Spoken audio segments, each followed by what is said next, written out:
Queridos irmãos e irmãs, diácono Antoninho, em comunhão com toda a igreja, em todo o mundo, celebramos a festa da exaltação da Santa Cruz. É uma festa fixa no calendário geral da igreja, no dia 14 de setembro. Então, quando nós celebramos no domingo, agora vai demorar um pouquinho nos próximos anos, porque é uma data fixa, tá? Essa festa nos remonta, nos leva às origens, às suas origens históricas. No século IV, o imperador Constantino tinha uma mãe cristã, uma mulher cheia de fé, Santa Helena. E Santa Helena, ela vai em certa ocasião, mais ou menos no ano 325, 26, até a Terra Santa, e lá são construídas duas basílicas, uma sobre o sepulcro de Jesus Cristo, outra sobre o Gólgota. Santa Helena, quando retorna para Roma, ela traz aquilo que ficou conhecido como as relíquias da Santa Cruz, os pregos da crucifixão, como também um pedaço, um fragmento da coroa de espinhos, e também traz a terra do Calvário, onde Jesus assim entregou sua vida, e ela deposita todas essas relíquias, inclusive a terra, num lugar lá em Roma, onde hoje é a chamada Igreja Basílica da Cruz, da Santa Cruz em Jerusalém, que está do lado da Basílica do Latrão, que é a Catedral de Roma. Nós podemos a qualquer momento ir visitar, e essa igreja onde tem as relíquias da cruz ainda, ela tem uma escadaria, os fiéis sobem geralmente de joelhos, contemplando essas relíquias. Tem também lá exposta aquela inscrição que Pilatos mandou colocar sobre a cruz de Jesus na parte superior. Enfim, acontece que passam 3 séculos, e no século VII os persas invadem essa igreja e roubam essas relíquias, e depois de um tempo o império consegue retomar, recuperar essas relíquias no dia 14 de setembro do ano 628, quando foi fixada essa festa. A partir de então, a igreja celebra essa festa litúrgica, desde o século VII, Então, historicamente, são esses os fatos, mas nós precisamos contemplar este evento mais do que um fato histórico, mas como um mistério a ser contemplado, adorado, refletido na nossa vida. Quando nós olhamos para a cruz de Jesus, que é e sempre foi o sinal próprio do cristianismo, é muito triste, hoje em dia nós vemos, depois da reforma protestante, sobretudo no século XX, com o surgimento do pentecostalismo, uma repugnância à cruz, que sempre foi o sinal do cristão. E quando nós contemplamos este evento, nós podemos dele obter 2 aspectos: enxergar a cruz como um chamado deicídio, a morte de Deus, contemplar a cruz como uma derrota, como um crime, mas também nós temos a possibilidade de contemplar na cruz aquilo que a cruz nos conquistou, que é a salvação, a redenção, contemplar a cruz como o mistério do amor que Deus manifestou para com a humanidade, com o ser humano. E é exatamente essa segunda opção que nós contemplamos nesta liturgia de hoje, Aliás, sempre quando nós celebramos a Eucaristia, nós não celebramos o Calvário de Cristo. Hoje em dia nós vemos uma grande disputa interna dentro da igreja, de tradicionalistas e progressistas, uns dizendo que nós entramos no Calvário quando entramos na Eucaristia. Isso não é a teologia, a doutrina da igreja, né? A carta aos Hebreus nos ensina, né, o Calvário, a morte cruenta, o sacrifício de Cristo foi realizado uma única vez e de uma vez por todas, né? Lá naquele evento que nós contemplamos no mistério da Páscoa, né? O que é a Eucaristia? Nós não contemplamos, né, um Deus que está morto. A Eucaristia é a atualização do mistério total da Páscoa, né? Hoje vamos rezar a oração eucarística terceira, né, que vai dizer, depois da consagração: por isso, Senhor, nós vos damos graças, porque nós temos diante de nós o Deus vivo e santo, né? A Santíssima Hóstia consagrada, que toca nossas mãos, que é passível de ser contemplada, que toca nossos lábios, né? É passível de ser comungada, é o Santíssimo Corpo e o Sangue de alguém que está vivo, ressuscitado, né? A liturgia é um culto de vida, de alegria, de ação de graças. A própria palavra Eucharistios, do grego Eucaristia, no português significa louvor, ação de graças. É isso que nós contemplamos e precisamos compreender de maneira correta, né? Então, na missa, nós rasgamos a temporalidade e entramos no evento total de Cristo. Hoje contemplamos a exaltação da Santa Cruz, e Deus, Ele é exaltado em cada passo do mistério da Páscoa. Em cada passo. Na sua paixão, Ele foi levantado no madeiro quando crucificado, né? Na sua ressurreição, Ele se colocou de pé, Ele se levantou da morte. Na sua ascensão, Ele se levantou, se elevou aos céus, aos olhos daqueles que estavam lá no Monte das Oliveiras naquele momento. Então nós vemos que Deus, em cada passo do mistério da Páscoa, Ele se coloca de pé, levantado. E em cada Eucaristia nós o vemos também pendente nas mãos do sacerdote. Ele se levanta para estar à estatura dos nossos olhos e ser contemplado, amado e adorado. Deus se levanta. Hoje nós ouvimos esse evangelho, que é o capítulo 3 de João. É aquele episódio do diálogo entre Jesus e Nicodemos. Nicodemos era membro do Sinédrio, um homem cheio de prestígio na comunidade judaica, e ele começa a perceber em Jesus algo diferente, né?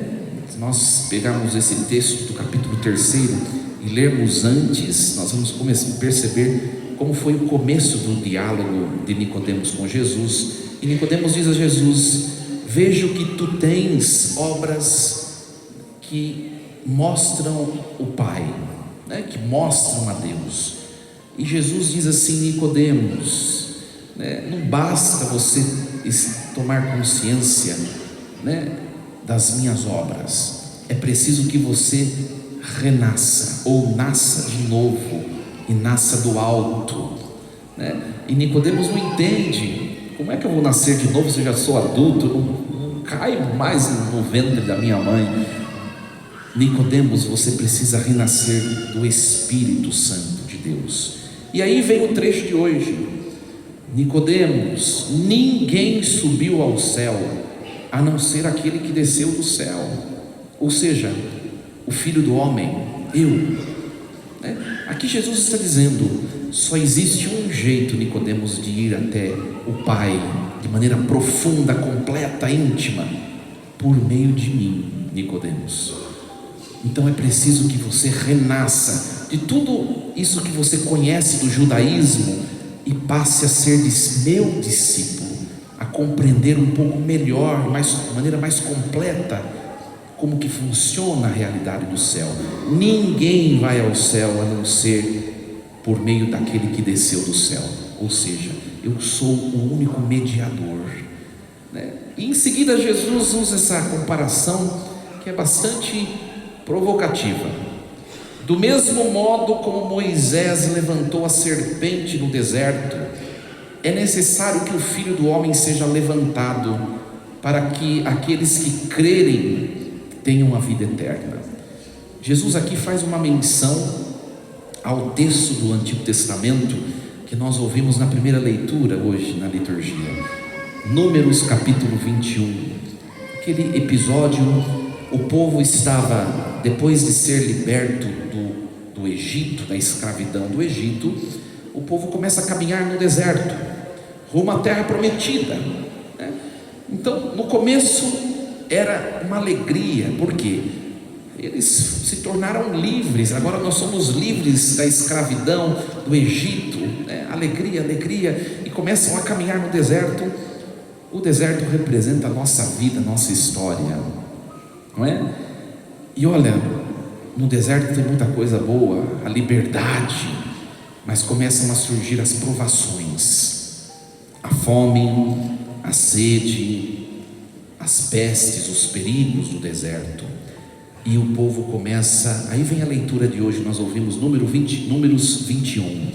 O povo começa a impacientar-se e se coloca a falar contra Deus e contra Moisés. Olha, a impaciência e a murmuração do povo conquistou sobre o povo a maldição, porque começaram a surgir serpentes, começaram a morder muitas pessoas e muita gente morreu.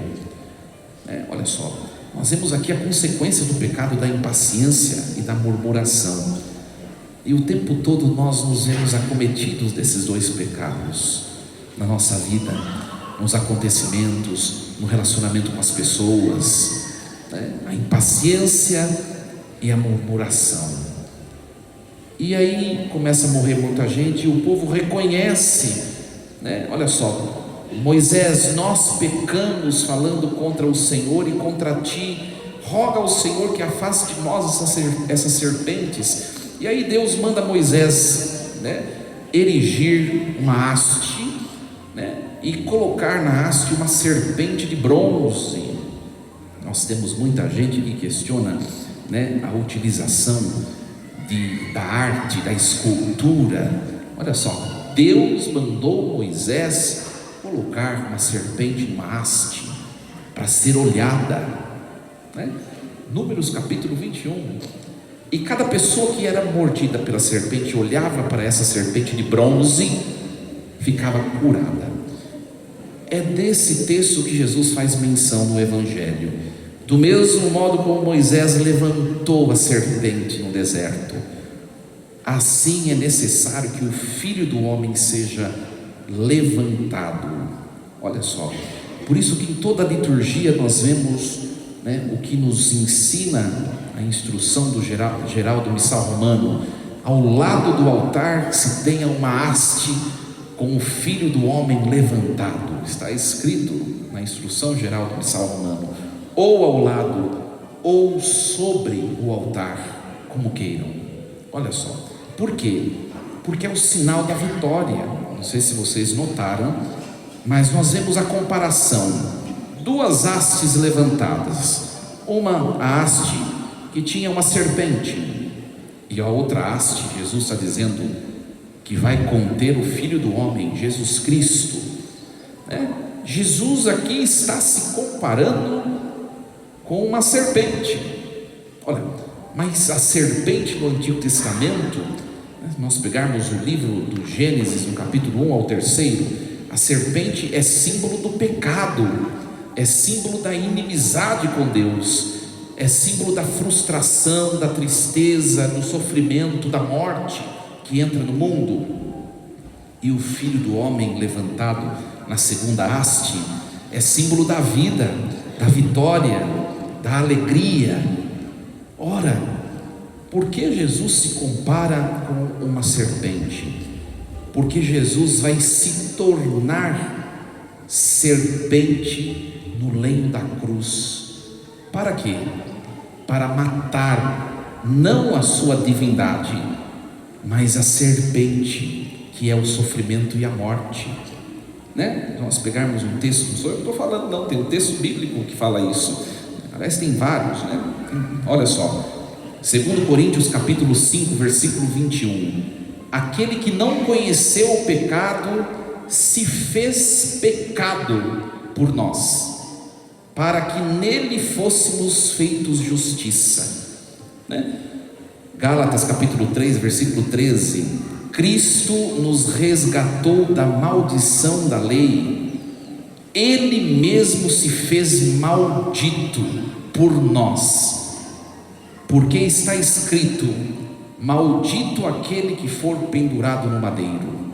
Então Ele se faz pecado, né? se faz pecado para que na cruz seja morta não a sua divindade, mas o pecado humano. Por isso que ao levantarmos a cruz, nós estamos não contemplando o sinal de destruição de Deus ou nossa, mas estamos contemplando o sinal da destruição do pecado, da morte, das frustrações, do medo, de tudo aquilo que nos destrói. É isso que é destruído por esse sinal de Cristo.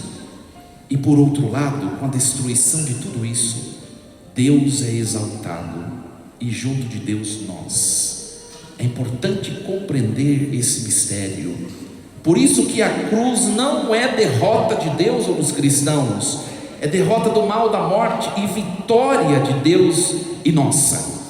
E precisamos ter convictos isso, esse mistério que nós contemplamos. Por isso que nós não celebramos na Eucaristia, né, um Deus que se coloca à nossa frente de maneira cruenta. Nós não comungamos um corpo ensanguentado, nós comungamos um Deus que já venceu pelo único sacrifício lá atrás, o sofrimento, a morte. Ele se coloca de maneira ressuscitada, Ele se coloca como vitorioso para nos lembrar, nós podemos estar passando os piores momentos da vida, mas nós seremos como Ele, desde já e depois dessa vida, vitoriosos, gloriosos. Esse é o mistério da exaltação da Santa Cruz. Nós exaltamos, por isso que na sexta-feira da Paixão, né, na Semana Santa, na Sexta-feira Santa, nós nos reunimos no momento em que Cristo, Ele é morto, para adorar esse mistério de amor. Por sua morte, Deus nos deu vida, e é isso que nós adoramos e contemplamos. Muito, muito bonito esse mistério de hoje, né?